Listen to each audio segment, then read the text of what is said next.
Au départ, donc l'idée c'était de partir sur une histoire d'amour. Et après, en parallèle, on m'a proposé plusieurs projets qui avaient comme sujet l'autisme. Et en me renseignant sur l'autisme, par curiosité, je me suis rendu compte que c'était un monde que je ne connaissais pas du tout et que c'était énorme. Et je ne me sentais pas non plus légitime à parler de l'autisme parce que je n'ai pas des personnes très proches autour de moi. Et j'ai découvert l'autisme TSA, sans déficience intellectuelle féminin. Et là, j'ai fait un pont. Là, ça m'a parlé. Et j'ai décidé que le personnage féminin pouvait justement être autiste. Et donc, je me suis dit, bah, si Katia découvrait son autisme au milieu de cette histoire d'amour complexe, qu'est-ce que ça donnerait? On dit qu'il y a 3 à 4 fois plus d'hommes que de femmes sur le spectre de l'autisme, mais certainement c'est une sous-estimation, et ceci pour 2 raisons. Donc la première raison, c'est que les critères diagnostiques ont été établis sur une population masculine, comme c'est souvent le cas en recherche clinique, mais il y a une seconde raison, qui est que les femmes autistes parviennent mieux que leurs homologues masculins à s'adapter et à se camoufler socialement. Mais il faut bien comprendre que ça reste un apprentissage qui demande beaucoup d'efforts. Et donc ça explique pourquoi après une phase de camouflage social, il peut y avoir un épuisement tout à fait considérable. Les recherches, ça a mis plusieurs mois, plusieurs années. D'abord c'était sur Internet, lu des livres, puis j'ai été voir des colloques, puis j'ai rencontré des personnes autistes, des spécialistes, des femmes autistes. Et donc en fait tout le travail, ça a été un travail d'archives, je dirais, pour écrire le scénario, pour écrire les différentes versions du scénario, parce qu'à chaque fois je le faisais relire et corriger par les femmes autistes. L'idée c'était de ne pas dire de grosses bêtises, quoi. Ou en tout cas faire en sorte que ce personnage soit crédible. Donc les personnes concernées ont corrigé mon scénario plein de fois et le principe c'était de se dire faut pas dire de bêtises et à la fois c'est pas un reportage, c'est pas un documentaire, c'était de s'affranchir après de tous ces codes pour rentrer dans une fiction et se dire on a la liberté de la fiction malgré tout. Et après, il fallait quand même pouvoir donner le minimum de clés aux personnes qui ne connaissent pas, aux spectateurs qui ne connaissent rien à l'autisme, pour comprendre et avoir les clés pour pouvoir suivre et commencer à comprendre un petit peu le personnage de Katia. Tu veux manger quoi? Fred, faut que je te dise un truc. Ouais? Je suis allée me faire diagnostiquer. Diagnostiquer quoi? Autiste. C'est marrant que tu m'aies rien dit, ça te ressemble pas? J'aurais pas été capable de faire la démarche si je t'en avais parlé. T'y croyais pas. Excuse-moi, mais c'est juste, c'était tellement improbable cette histoire. Après, bon, tant mieux, c'est derrière quoi. Ah non, non, t'as pas compris. Je suis autiste. Quand on méconnaît ou qu'on ne connaît pas, bah on est maladroit, on dit des conneries. Ouais, mais c'est pas une fin en soi. Là, effectivement, j'ai pas parlé de personnages qui savent et qui sont contre. Non, c'est pas ça. C'est des réactions très humaines. Moi, étant la première à ne pas connaître, j'ai dû, au départ, avoir beaucoup de maladresse, dire beaucoup de conneries. Et les personnes autistes, les personnes concernées, les spécialistes m'ont à chaque fois éduquée. Ça s'est fait en quelques mois. On peut s'éduquer en quelques mois et je crois que j'ai encore à m'éduquer sur beaucoup de sujets. Les personnages dans le film, c'est pareil. Le personnage de Fred, il apprend, il dit des conneries, il est maladroit, mais c'est pas grave, il apprend. Il y a le personnage de Johnny Montreuil dans le film qui ne connaît pas et qui va dire effectivement ce que moi j'ai entendu parmi les témoignages des personnes concernées. Ces maladresses qui paraissent énormes quand on est un petit peu au courant et qui au début, autour de moi j'ai entendu beaucoup de fois le lien avec Redman, parce qu'on a tellement peu de représentation de personnes autistes que forcément on focalise sur les personnes qu'on connaît, donc on entend les mêmes films, les mêmes. Il y a pas assez de représentation. Il y en a déjà, mais très peu. Donc effectivement, on fait des amalgames. Et l'idée, c'était de jouer sur ces préjugés, sur ces amalgames, qui sont déjà en fait assez énormes. Moi, j'ai découvert autour de moi un nombre de personnes autistes en ouvrant mon regard, en changeant mon regard. Et je pense que ouais, tout le monde doit le faire un peu. T'es autiste Asperger. Oui, voilà, c'est ça. Ah, comme dans Good Doctor, Redman et tout, là. Le frangin, là, il fait des trucs de malade. Quand t'écartes les allumettes, tout ça. Mais toi, c'est quoi ton truc à toi? Un truc? Non, rien. Enfin, je sais pas. Putain, moi, si j'avais une meuf qui savait Ouais, faire Johnny, un truc... nous on doit y aller, mec. Hein C'était un kiff de te voir sur scène. Merci. Et on s'appelle, mon Johnny? Vas-y. Ouais, merci, mon vieux. Allez, à tout. Salut, Katia. Avant, on appelait ça Asperger, ok. Et puis aujourd'hui, tout d'un coup, on en parle de plus en plus. Asperger, c'était un mec qui a travaillé avec les nazis, etc. Les personnes autistes ont dit à un moment, arrêtons de mettre ce mot, de nous associer à ce docteur atroce. Donc voilà, aujourd'hui, on ne dit plus Asperger. Il y a des gens qui le disent encore. C'est pas grave, c'est juste que si je fais un film sur ça, je peux pas dire des bêtises. Et de le dire une fois, à un moment, au détour d'une phrase, de dire un mot qu'on disait avant Asperger, si les gens ont envie de regarder, ils vont regarder. Si on dit « Ah, on n'a plus le droit de le dire, ah bon, pourquoi le disons pas ?» ou si on dit anciennement Asperger, ok, très bien. Mais c'est important de pouvoir mettre ces petites clés. Parfois, c'est un demi-bout de phrase. Mais j'entends les personnes autistes qui me disent « Oh, merci d'avoir dit ça parce que c'est dit. » Voilà. Et je pense que les personnes autistes ont très peu la parole, qu'ils sont dans un coin, on les a tellement... on a vraiment beaucoup de retard sur ça, on les a tellement stigmatisés, et ils le sont encore, hein, et tellement séparés aussi. J'ai l'impression que quand tout d'un coup il se passe une réunion ou quelque chose qui les réunit, comme ce film qui peut être un outil, vraiment, je pense que ça fait du bien. Donc moi, j'avais cette responsabilité que je me suis peut-être trop mise, mais à insérer plein de petites choses qui étaient nécessaires. Encore une fois, plein de petites clés nécessaires. C'est qui? C'était Marie, c'est une collègue de travail. Là. Ah, sur le fond d'écran, c'est Fred, c'est mon copain. Enfin, c'est compliqué. T'inquiète pas, tu sais, avec nous, c'est rarement simple, je crois. C'est compliqué pour ceux qui sont compliqués. C'est pas compliqué d'être simple, mais c'est souvent simple d'être compliqué. Hein. C'était le principe de dire chaque individu, qu'il soit autiste ou pas, est différent. Chaque individu est différent, chaque personne autiste est différent et a son propre autisme. Donc le spectre, il est très très large. Mais ça, il faut le dire. Il y a un moment, effectivement, au début, je suis arrivée avec un scénario de 200 pages avec tout ce que je pouvais mettre et c'était imbitable et c'était très compliqué. Oui, c'était trop. Là, je donne des clés. Je donne des clés, mais qui sont des clés nécessaires pour pouvoir se conscientiser un peu. Je ne sais même pas si le mot existe, mais voilà, faire attention et commencer à apprendre. Après, si on sort du film et qu'on se dit oh, « j'ai encore plein de choses à apprendre », tant mieux. Voilà. Si on n'a pas envie, on ne le fait pas. Alors la première, c'est que je suis autiste. Autiste. Mais maman... N'importe quoi. Tu ne peux pas être autiste. Tu parles. Tu ne te cognes pas la tête contre les murs, à ce que je sache. Pour le personnage de la mère, encore une fois, je suis partie de ce que j'ai entendu, c'est-à-dire des témoignages, et qu'il y avait beaucoup de déni parmi les gens proches. Puis, bon, ben, voilà, il faut parler du déni d'une personne proche. Prenons la mère. Et après, c'est pas juste de dire bon, elle est dans le déni ou c'est une mauvaise mère. Non, c'est de me dire non, c'est pas forcément une mauvaise mère. Pourquoi elle est dans le déni? Pourquoi elle est dans le déni? Il y a plusieurs raisons. Il y a effectivement, on se dit son enfant, on est sûrement la personne la plus proche, la plus bienveillante, et on est aussi les plus aveugles de toute façon. Donc ça me paraissait intéressant de me dire voilà pourquoi tout d'un coup.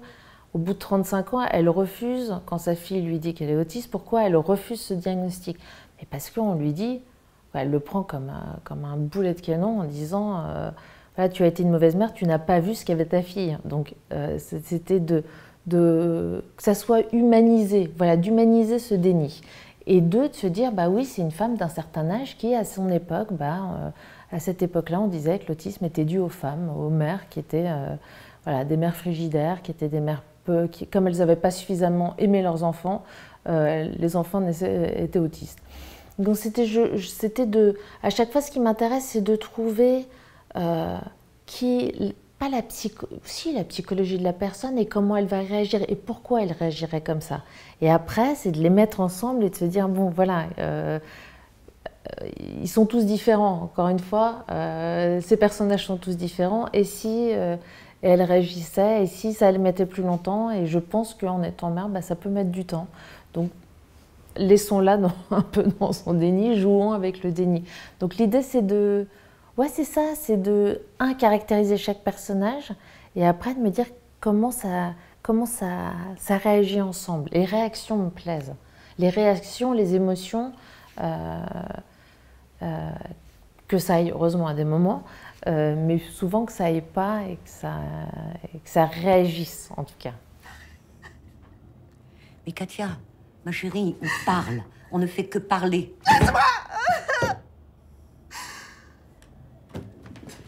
Bon, écoute, crois ce que tu veux, mais pour moi, t'es pas autiste. Je savais que ça allait être compliqué si je prenais pas une actrice autiste, ça allait être un débat.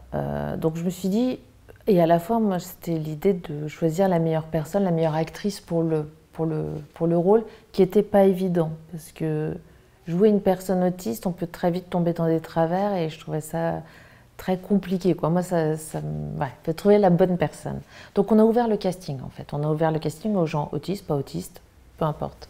Après, des actrices autistes de cet âge-là qui se revendiquent autistes, il n'y en a pas beaucoup. Il y a maintenant des agences avec des gens atypiques, mais généralement les femmes sont beaucoup plus jeunes, quoi, même, elles sont tous généralement plus jeunes. Et donc on a commencé à ouvrir, à chercher. De l'autre côté, on faisait un casting avec des actrices, donc ça a été en parallèle. Et c'est vrai qu'à un moment, Jenny est arrivée, et je me suis dit, voilà, c'est elle. Mais en la regardant, elle a passé le casting, et je me suis dit, mais d'où elle sort? Mais qui est cette femme? Elle avait une particularité, une atypie, elle est singulière, elle est particulière. J'ai cru qu'elle était étrangère au début. Il y avait un truc qui m'intéressait. Et après, voilà, le travail avec Jenny a été de...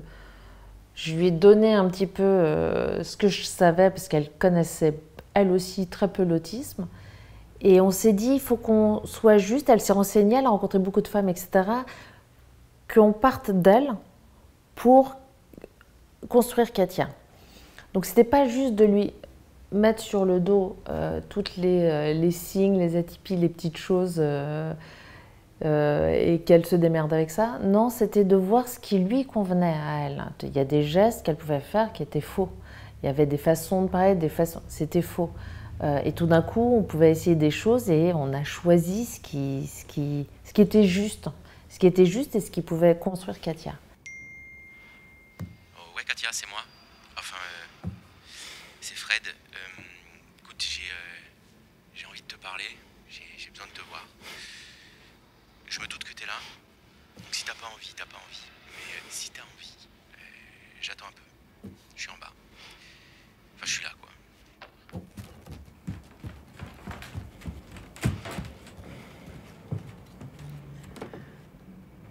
Pour Thibaut, ce qui était marrant, c'est que il y a deux directrices de casting, quoi, les directrices de casting avec qui je travaille, une de mes meilleures amies qui est directrice de casting, donc deux personnes qui me connaissent, qui me disent « Je pense que pour le personnage, tu cherches quelqu'un comme Thibaut Évrard ».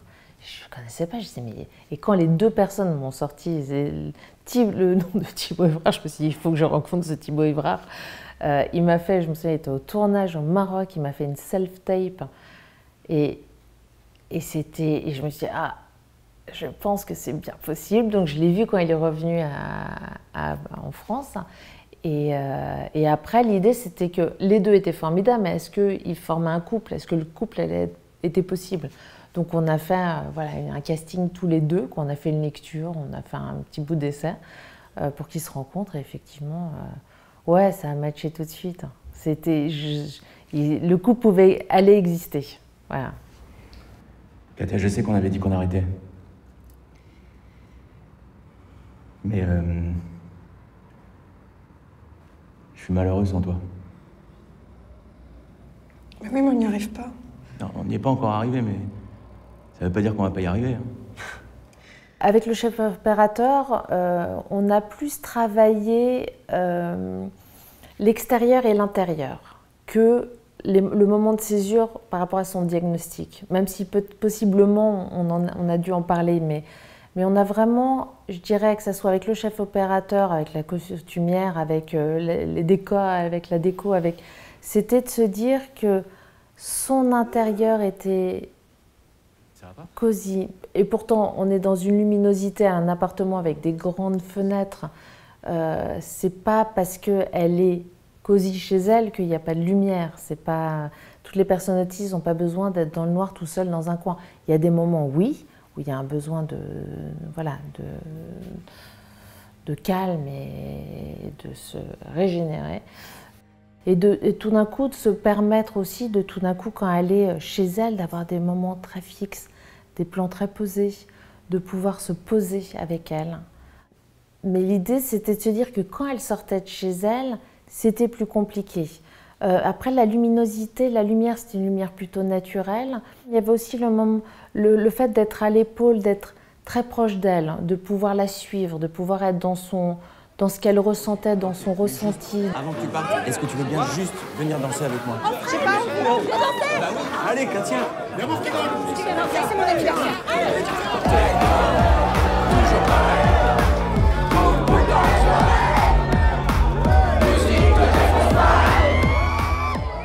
C'est un personnage qui est épuisé, qui n'a qu'une envie, c'est de rentrer chez elle. Donc effectivement, en la suivant, elle, on restait, à part quand elle suit Fred, qui l'emmène dans certains lieux, on restait plus dans son univers à elle et dans sa routine, de passer d'un lieu à un autre. Et puis il faut que tu me suives parce que j'ai une autre surprise pour toi. Viens. L'idée, c'était aussi de se dire que Fred, c'est son domaine, c'est son amour, c'est sa passion, son bateau, le port, la mer, et que on n'est pas obligé d'être en symbiose avec la passion de l'autre, et que quand il essaye, et puis c'est un moment où effectivement c'est compliqué entre eux, et quand il essaye de l'amener dans son univers, elle, tout d'un coup, c'est très compliqué entre cette nature, entre le bruit, le bateau qui bouge, voilà, tout ce trop-plein qui fait dire que c'est pas possible, et c'était effectivement le fait que c'est pas forcément heureux. On n'est pas forcément au même moment en symbiose. Ça va? Ok, je fais demi-tour, on rentre, ok? Je pense qu'on se rend compte au fur et à mesure que les gens ont plus de différences qu'on croit, et tant mieux, et qu'il faut un peu plus les accorder plutôt que les éloigner. Et je pense qu'il y a un chiffre qui est assez parlant, c'est que 80% des handicaps ne sont pas visibles. Donc nous, ce qu'on voit comme handicap, si on n'est pas, c'est 20% seulement. Donc oui, c'est beaucoup de gens. Et oui, il faut faire un petit peu... voilà, encore une fois, c'est tellement important que tout le monde soit un petit peu plus à l'écoute. Si la société ne le fait pas, et la société doit le faire, dès l'école, il faut qu'il y ait un peu plus d'inclusion, il faut qu'il y ait un peu plus de formation de tout le monde. Et c'est pas, encore une fois, porter la faute, taper sur la tête des gens. Quand les gens ne savent pas, ils ne peuvent pas. Même les personnes autistes, elles ne peuvent même pas s'auto-diagnostiquer si elles ne sont pas au courant que ça peut exister, que ce trouble qui les concerne peut exister. Je suis pas folle.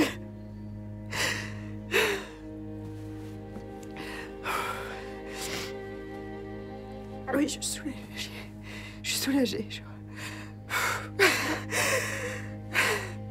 Le diagnostic tardif des femmes, c'est à la fois un soulagement, et à la fois ça peut être très compliqué, parce qu'on se dit que on a raté la lecture, on a raté un regard. À la fois il y a le soulagement de se dire voilà, je comprends, je me comprends, je comprends effectivement ce que j'ai vécu, et à la fois j'ai raté beaucoup de choses parce que je ne savais pas. Et Et donc je pense que de toute façon, l'autodiagnostic, en tout cas, est toujours important. Le diagnostic, ça, chaque personne en a besoin ou non à un moment. Et je pense que ça sort de l'autisme aussi. Ce newborn, je crois que ça concerne beaucoup de personnes dans beaucoup de conditions, troubles, de découverte de soi à un moment. Sur plein de DIS, de HPI, de je sais pas quoi, de TDAH, voilà, de beaucoup de choses qui fait qu'on a un autre regard effectivement de sa vie, surtout de ce qui va se passer et de savoir comment faire attention à soi après. T'es autiste? Bah oui. Ok. Bon, bah, je suis virée. Ben non, mais par contre, ça change quoi? En fait, ça change que pour moi, c'est plus difficile de travailler en open space que les autres, parce que je suis très sensible au bruit et à l'environnement autour de moi. Du coup, ce serait plus facile si je travaillais plus de chez moi. Enfin, si c'était possible. Ce film a changé complètement mon regard, mais de tout au tout, il a changé le regard des gens autour de moi, a changé le regard des acteurs, a changé le regard même de toute l'équipe, je dirais, à part les personnes qui étaient déjà concernées et qu'on a découvert au fur et à mesure. Et il y a eu un stagiaire à la mise en scène qui a fait tout le tournage, qui était en école de cinéma et qui a fait son stage sur le tournage. Et l'inquiétude était grande au départ de l'équipe en disant qu'est-ce qu'on va lui demander, comment on va faire. Moi la première, mais en me disant, je fais un zoom avec lui en disant qu'est-ce que tu fais, qu'est-ce que tu fais pas. Il me dit non, je veux pas qu'on s'occupe de moi, je te fais tout. Je dis, il faut faire attention, mais comme n'importe qui sur un plateau, c'est pas seulement parce que tu es autiste, c'est aussi, il faut faire attention à soi sur des choses. Et je pense que même que lui soit là sur tout le tournage fait que travailler avec une personne autiste est devenu totalement OK pour toutes les personnes du tournage. Le regard de l'équipe, comment dire, il y a plein de gens qui m'ont dit oh, c'est formidable, tu vas prendre une personne autiste sur le tournage, c'est formidable. Je dis non, lui, il nous a changés tous. Et il y avait des moments, si lui était crevé, au début il se foutait dans un coin et il se cachait. À la fin du tournage, il pouvait être avec nous tous. Il était crevé, il décompressait à un moment, mais au milieu de nous tous, et tout le monde était... Ça ne troublait personne. C'était totalement évident. Et pareil, juste au moment du moment où on a tourné le GEM, donc l'assaut, je me suis dit, attention, il va y avoir des personnes autistes qui vont arriver. On ne peut pas juste faire comme s'ils arrivaient et ils se pliaient à un plateau. Il faut faire attention. Voilà, il faut être à l'écoute. Il y a quand même des choses où il faut échanger parce que chaque personne est différente et eux, il y a des caractéristiques qui peuvent être compliquées. Et il y a un des garçons qui me dit, en rigolant, on en parlait avant, une des personnes autistes qui me dit « Moi, le bruit le pire au monde pour moi, c'est le bruit des chaussettes sur la moquette. » On rigole, ok. D'un coup, le décor, c'était la moquette. Et le perchman, souvent, il enlève ses chaussures et il se met en chaussettes. Et je me suis dit, mais non, mais ça, en fait, on peut frôler le drame sur une anecdote, sur quelque chose de totalement anecdotique. Et donc, le week-end précédent, les 3-4 chefs de poste sont venus, les personnes concernées qui allaient jouer dans le film sont venues, et on a dialogué pendant 2 heures, 3 heures avec chacun. Chacun avait le droit de parler, d'échanger, en disant « moi j'ai besoin de mettre la lumière, est-ce que c'est ok ? C'est compliqué, mais moi je suis très sensible à la lumière, mais si c'est de LED, ça va. Ok, bon, très bien. J'ai besoin de mettre le micro, mais je vais peut-être le scotcher. Ah non, moi je supporte pas qu'on me touche. » Voilà, mais c'est des choses qu'il faut préparer, ça demande un dialogue, un échange, mais d'un côté comme de l'autre. Juste de trouver le bon endroit où on peut travailler ensemble, et que ce soit les personnes autistes, les personnes TDAH, que ce soit les personnes... Voilà, que je prends toutes les différences, que ce soit une personne aveugle, que ce soit une personne... peu importe. Ouais, on peut bosser ensemble, vraiment.